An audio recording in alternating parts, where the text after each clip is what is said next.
Olá, pessoal. Nós estamos de volta com o estudo do remédio constitucional mandado de segurança e essa aula de hoje se refere à aula que seria ministrada no dia 26 de maio. Então, é a videoaula que substitui a aula do dia 26 de maio, ok?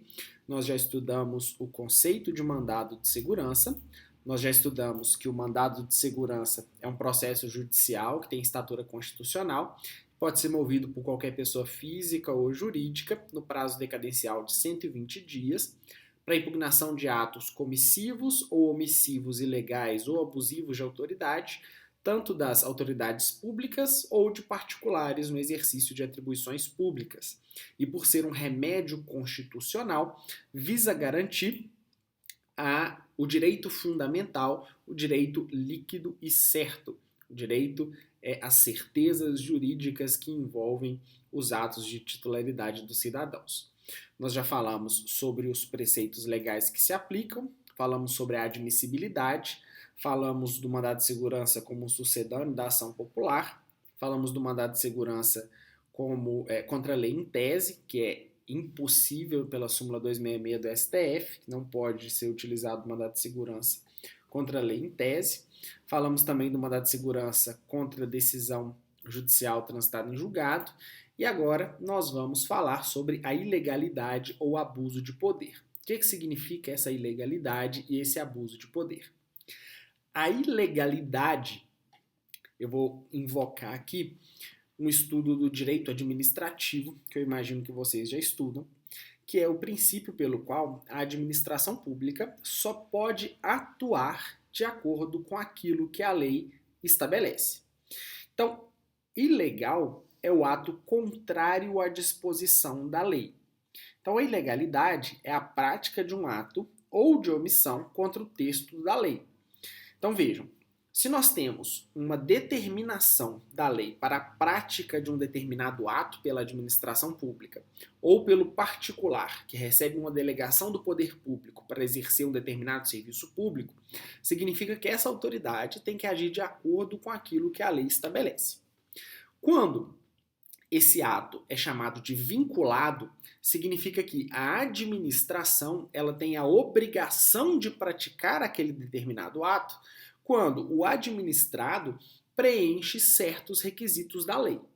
Então, o ato vinculado, vocês vão aprender ainda em direito administrativo, nos atos administrativos, ele é praticado, ele é exercido obrigatoriamente pela administração. Quando o administrador deixa de praticar um ato previsto na lei como sua obrigação, ele pratica uma ilegalidade. Então ele ou deixa de praticar sendo omisso, ou pratica um ato contrário ao que está disposto na lei. E aí ele pratica um ato comissivo chamado de ilegal. É importante frisar, contudo, que esse vocábulo ilegalidade ele deve ser interpretado em sentido amplo. Então, não só a ilegalidade é protegida pelo mandado de segurança, mas também a inconstitucionalidade do ato também pode ser impugnado pelo mandado de segurança. Não em controle concentrado, como nós estudamos na aula anterior, mas em controle difuso. Então, esse é a ilegalidade, é a expressão, é o cabimento do mandado de segurança contra a ilegalidade. Agora, contra o abuso de poder. O abuso de poder, pessoal, é quando uma autoridade conta com uma certa margem de discricionariedade para a prática do seu ato, mas não pratica o ato dentro dos parâmetros que ele pode exercer esse livre juízo de conveniência e oportunidade. Então, na teoria dos atos administrativos, que vocês vão estudar ainda em direito administrativo, existem dois tipos de ato: o ato vinculado e o ato discricionário. O ato vinculado é aquele que se exige da administração, é um ato que a administração deve praticar quando o administrado reúne as condições necessárias para a prática daquele ato. Por exemplo, é um direito do administrado ter um alvará de localização e funcionamento para um estabelecimento comercial que ele quer abrir aí na cidade de Ubá, caso ele preencha os requisitos que a lei exige. O estabelecimento tem que ter o auto de vistoria do Corpo de Bombeiros, tem que ter acessibilidade, etc. A administração tem que conceder esse ato se o administrado reuniu as condições para tanto. Já o ato discricionário é aquele que a autoridade vai julgar se vai praticar ou não dentro do limite que ele tem de analisar a conveniência e oportunidade para a prática do ato. Se aquilo vai ser vantajoso para a administração, se aquilo vai ser vantajoso para a cidade, para o estado ou para o país que ele governa. Então vai ocorrer o abuso de poder quando a autoridade conta com essa certa margem de discricionariedade, mas não pratica esse ato dentro desses parâmetros que ele pode praticar. E daí vem essas duas possibilidades de cabimento do mandado de segurança. Ok? Quanto ao procedimento do mandado de segurança, eu já disse a vocês que o rito do mandado de segurança é célere, ele é uma via expedita, ele não admite dilação probatória, ele só admite a produção de prova documental quando da impetração do mandado de segurança. Mas existe uma ressalva lá no parágrafo 1º do artigo 6º da Lei 12.016, que é quando a prova documental não precisa acompanhar a petição inicial.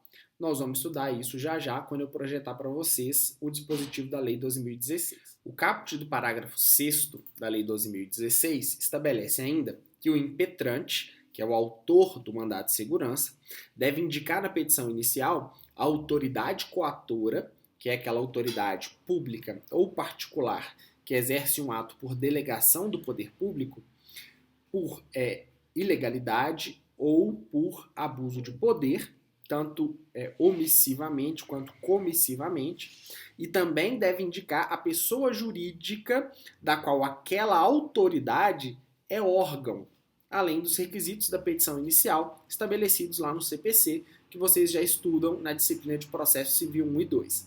Então vejam, na petição inicial devem estar indicados a autoridade coatora e também o órgão de representação, o órgão de a pessoa jurídica, melhor dizendo, que abriga aquela autoridade. Suponhamos que o secretário de Fazenda do município de Ubá tenha praticado um ato ilegal quando ele não concedeu um alvará de localização e funcionamento para um estabelecimento comercial. Ele, o secretário de Fazenda, será a autoridade coatora e o município de Ubá é a pessoa jurídica da qual aquela autoridade coatora é chamada de órgão. Então, na petição inicial, nós temos que indicar tanto a autoridade quanto a pessoa jurídica.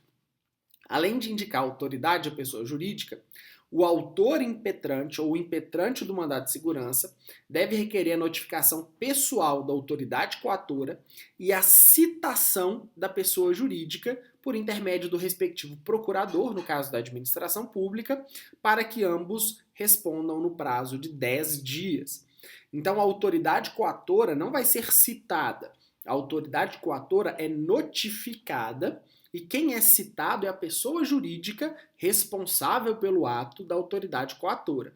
E ambos vão dispor do prazo de 10 dias para responderem ao mandado de segurança contra o qual foi impetrado. Vejam o que eu disse a vocês a respeito do artigo 6º da Lei 12.016. A petição inicial deve preencher os requisitos estabelecidos pela lei processual. Então, são os requisitos que vocês estudam lá em Processo Civil 1 e 2. Será apresentada em 2 vias, com os documentos que instruírem a primeira, reproduzidos na segunda, e indicará, além da autoridade coatora, a pessoa jurídica que essa integra, a qual se acha vinculada ou da qual exerce atribuições. Então, na petição inicial, nós devemos indicar a autoridade coatora, a pessoa jurídica da qual faz parte a autoridade coatora, e ainda quando não existia o processo eletrônico, era necessária a apresentação em 2 vias, com os documentos originais e outra com as cópias, porque além da via que iria para o processo, a autoridade coatora receberia também a via instruída com as provas. Era diferente da época do processo físico do procedimento ordinário, onde apenas a via do processo contaria com os documentos. Bastaria uma reprodução da petição inicial para citação do réu. Como a autoridade coatora não é citada, ela é notificada, haveria necessidade de encaminhar as cópias dos documentos da petição inicial. Mas com o processo eletrônico, isso não é necessário. Parágrafo 1º. No caso em que o documento necessário à prova do alegado se ache em repartição ou estabelecimento público ou em poder de autoridade que se recuse a fornecê-lo por certidão ou de terceiro, o juiz ordenará preliminarmente, por ofício, a exibição desse documento em original ou em cópia autêntica e marcará para o cumprimento da ordem o prazo de 10 dias. O escrivão extrairá cópias do documento para juntá-las à segunda via da petição. Então vejam, no caso da documentação necessária para a instrução do direito líquido e certo na inicial, não estiver em posse do impetrante, ele vai mencionar isso na petição inicial, informar isso ao juízo, e o juízo vai determinar que a autoridade coatora exiba esse documento antes de que a própria autoridade seja notificada para prestar as informações no prazo de 10 dias. Então essa é a exceção à regra de apresentar na petição inicial toda a documentação necessária para o esclarecimento das alegações. Agora, pessoal, uma observação sobre o direito líquido e certo. Os fatos que são narrados na petição inicial, eles não podem ser duvidosos. Então vejam, o direito líquido e certo é aquele que se prova com a prova documental. Os fatos, eles não podem ser duvidosos e devem ser corretamente instruídos com a prova documental suficiente. O que pode ser confuso na petição inicial é a matéria de direito, porque a matéria de direito é que vai ser objeto de apreciação pelo juízo. A matéria de fato, ela já se constitui e é demonstrada pela prova. Afinal de contas, nós estamos falando de direito líquido e certo, um direito que já existe e sobre o qual não há dúvida. Então vejam, pela súmula 625 do STF, o que pode ser confusa é a matéria de direito, vai ser objeto de esclarecimento pelo juízo. Aquilo que não há certeza vai ser esclarecido pelo juízo. Agora, os fatos, a matéria fática que se busca esclarecimento pelo mandado de segurança, ela tem que ser certa. Afinal de contas, estamos tratando de um direito líquido e certo. Ok? Agora, uma observação quanto ao prazo decadencial. O artigo 23 da Lei 12.016 de 2019 estabelece que o direito de requerer mandado de segurança ou de requerer a concessão da segurança extinguir-se-á decorridos 120 dias contados da ciência pelo interessado do ato impugnado.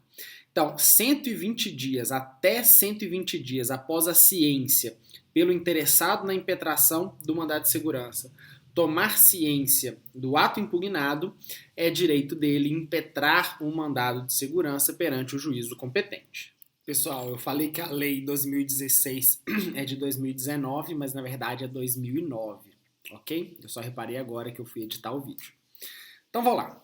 Pessoal, o prazo de 120 dias ele é contado a partir da ciência do interessado de que o ato foi praticado, o ato ilegal ou a omissão ou o ato abusivo de poder. Então, esse prazo decadencial, porque se perde o direito, ele é contado ou da ciência ficta do interessado ou da publicação do ato no órgão oficial, ok? Então vejam que essa problemática do prazo decadencial de 120 dias, nas relações jurídicas de trato sucessivo, ele é renovado, ele surge de mês a mês a partir da prática desse novo ato. Então, quando há novos atos praticados mês a mês e, portanto, as relações jurídicas de trato sucessivo, esse direito de impetração do mandado de segurança, ele vai ressurgir mês a mês. E isso vai afastar, por óbvio, a decadência do artigo 23 da Lei 12.016, ok? Uma vez que esse prazo decai, esse prazo de 120 dias decai, nada vai impedir que o jurisdicionado proponha a sua demanda sob procedimento comum. O que ele vai perder é a garantia da via rápida, da via expedita, do procedimento célere do mandado de segurança. Mas o mesmo direito pode ser resguardado pelo procedimento comum, observando as prescrições e decadência do procedimento comum, dentro do escopo de cabimento desse ato coativo ou desse ato ilegal. Ok? Então, uma vez que não cabe mais o mandado de segurança porque o prazo decaiu, ainda cabe ajuizar uma ação no procedimento ordinário. O mandado de segurança, pessoal, ele pode ser repressivo ou preventivo. O mandado de segurança repressivo é aquele que nós já estudamos, que nós acabamos de falar, no que se refere a coibir um ato ilegal já praticado ou uma omissão e um abuso de poder. Já no mandado de segurança preventivo, ele é cabível quando o impetrado tem o interesse de impedir a concretização de um ato ou omissão que são ofensivos ao direito do impetrante. Então, diferentemente do mandado de segurança repressivo, o mandado de segurança preventivo, ele exige apenas a existência de uma ameaça. Então, essa simples ameaça já é suficiente para a admissibilidade do mandado de segurança, como está escrito no inciso 35 e no inciso 69 do artigo 5º da Constituição da República. É essencial, contudo, que essa ameaça seja real e uma ameaça atual, desse ato comissivo ou omissivo vir a ser concretizado por parte da autoridade pública ou da autoridade particular que exerce um munus público por delegação do poder público competente.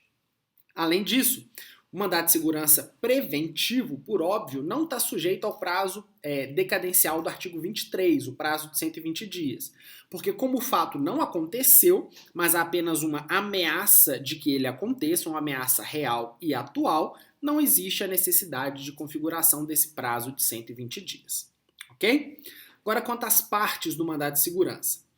O sujeito ativo no mandado de segurança é a pessoa física ou pessoa jurídica ameaçada ou lesada pelo ato comissivo ou omissivo de autoria da autoridade pública ou da autoridade particular que exerce o munus público por delegação da autoridade pública competente. É isso que está lá no artigo 1º da Lei 12.016 de 2009. Lá no parágrafo 3º desse mesmo artigo 1º da Lei 12.016 de 2009, quando um direito ameaçado ou violado couber a duas ou mais pessoas, cada uma dessas pessoas tem legitimidade ativa autônoma para, por si só, impetrar o mandado de segurança. Contudo, existe a possibilidade de impetração de um mandado de segurança coletivo, como nós já mencionamos quando fizemos a leitura do texto da Lei 12.016.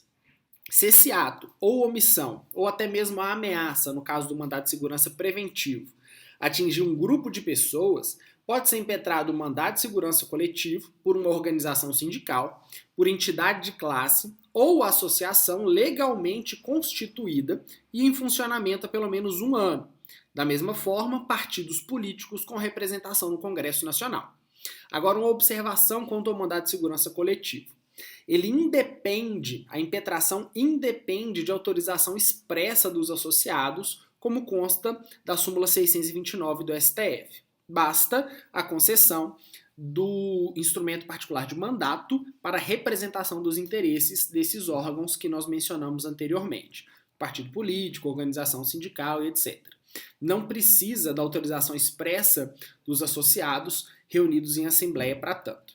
Então, a legitimidade ativa, nós falamos.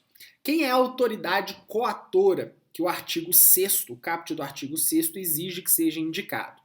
A autoridade coatora é aquela autoridade pública ou autoridade privada que exerce o munus público por delegação, que pratica o ato ilegal ou que pratica um ato com abuso de autoridade ou que deixa de praticar um ato que a lei exige que ele pratique e que vai figurar como a autoridade coatora nesse mandado de segurança.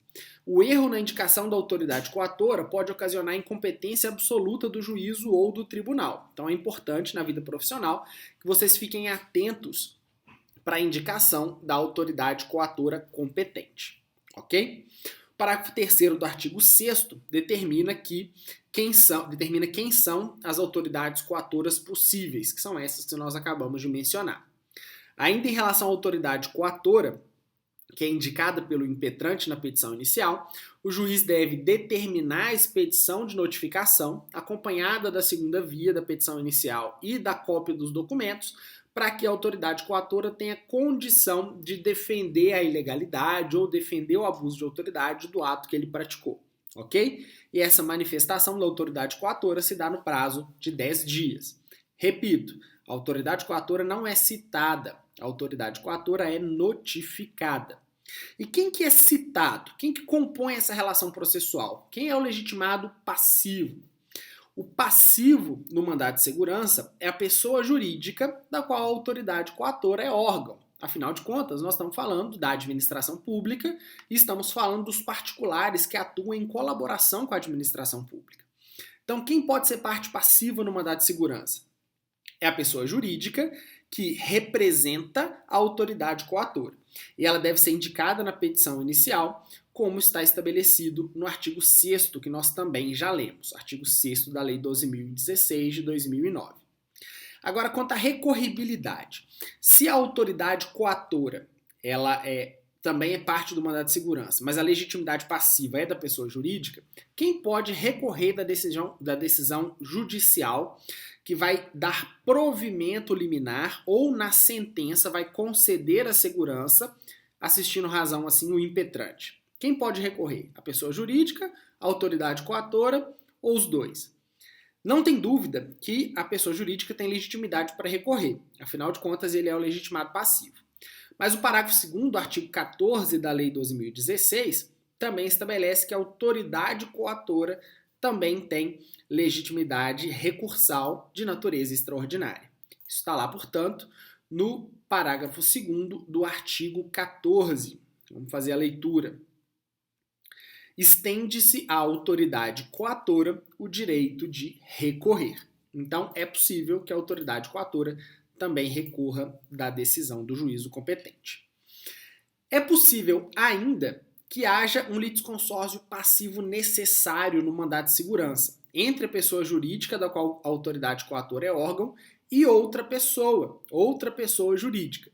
Assim, o impetrante deve requerer na petição inicial, também a citação do litisconsorte passivo necessário. Então, isso é uma providência que tem que estar na petição inicial. E de quem é a competência para processar e julgar o mandado de segurança? A competência é estabelecida pela regra de atribuição de competência da autoridade coatora. Então, suponhamos que a autoridade coatora seja um secretário municipal. De quem é a competência para processar e julgar o mandado de segurança?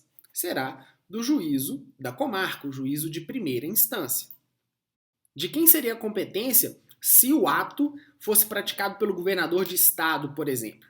Todas essas regras estão elencadas lá no primeiro slide do material que eu postei para vocês e que eu disse para vocês aqui na nossa primeira aula, está lá na Constituição. De quem vai ser a competência para processar e julgar? Artigo 102, inciso 1, a linha D da Constituição. O artigo 105, inciso 1, letra B da Constituição.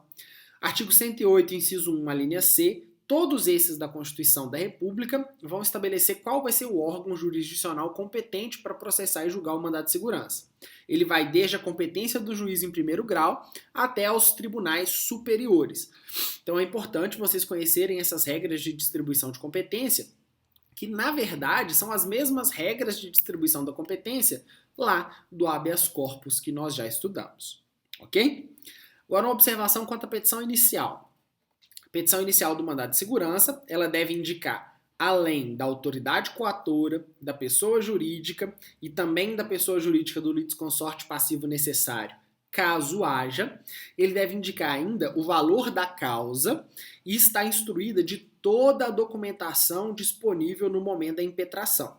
Então, todo o documento que faz prova do direito líquido e certo, ele tem que estar juntado na petição inicial, porque é a única hora que vai ser produzida a prova documental. Afinal de contas, no mandado de segurança, não se admite a dilação probatória. Ok? Na petição inicial, nós vamos requerer a notificação da autoridade coatora e a citação do representante judicial da pessoa jurídica, daquele órgão que vai representar a pessoa jurídica em juízo. Também na petição inicial, o impetrante pode requerer um provimento jurisdicional liminar ou a antecipação dos efeitos da tutela para que seja suspenso o ato que deu motivo à impetração do mandado de segurança. Então é possível a antecipação dos efeitos da tutela. O artigo 12 da Lei 12.016 determina que após o transcurso do prazo de 10 dias para as informações da autoridade coatora e para contestação da pessoa jurídica, o Ministério Público vai ter vista dos autos também no prazo de 10 dias. Depois dos 10 dias que a lei confere para manifestação do Ministério Público, o juízo vai finalmente sentenciar. Ele vai conceder a segurança ou vai denegar a segurança de acordo com as provas constantes dos autos. Da sentença no mandado de segurança, seja ela concessiva ou denegatória, cabe apelação no prazo de 15 dias. E ainda sem prejuízo dessa possibilidade de recurso, a sentença também está sujeita ao reexame necessário. Se você ainda não sabe o que é reexame necessário, não se preocupe que você ainda vai aprender no processo civil. Reexame necessário é a revisão da sentença do juízo de primeira instância, de ofício, também chamado de recurso de ofício, ao Tribunal de Justiça respectivo, em caso de condenação da Fazenda Pública. Não são todas as condenações da Fazenda Pública que são passíveis de reexame necessário. As possibilidades vocês vão estudar ainda lá no processo civil, ok?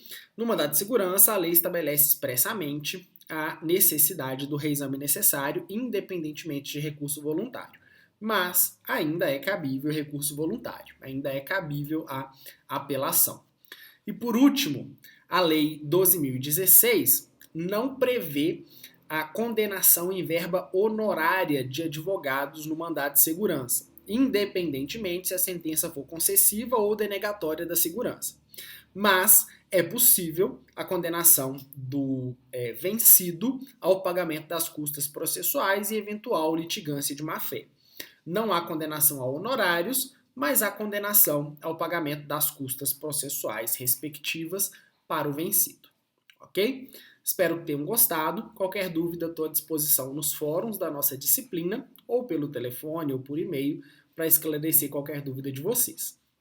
Decorrente dessas duas aulas, vocês vão fazer o exame remoto a partir da quarta-feira, além de fazerem o estudo, além de fazer a atividade que está postada no estudo dirigido para vocês, beleza? Então, nessa quinzena, além do estudo remoto, tem a atividade valendo ponto do estudo dirigido. Um abraço.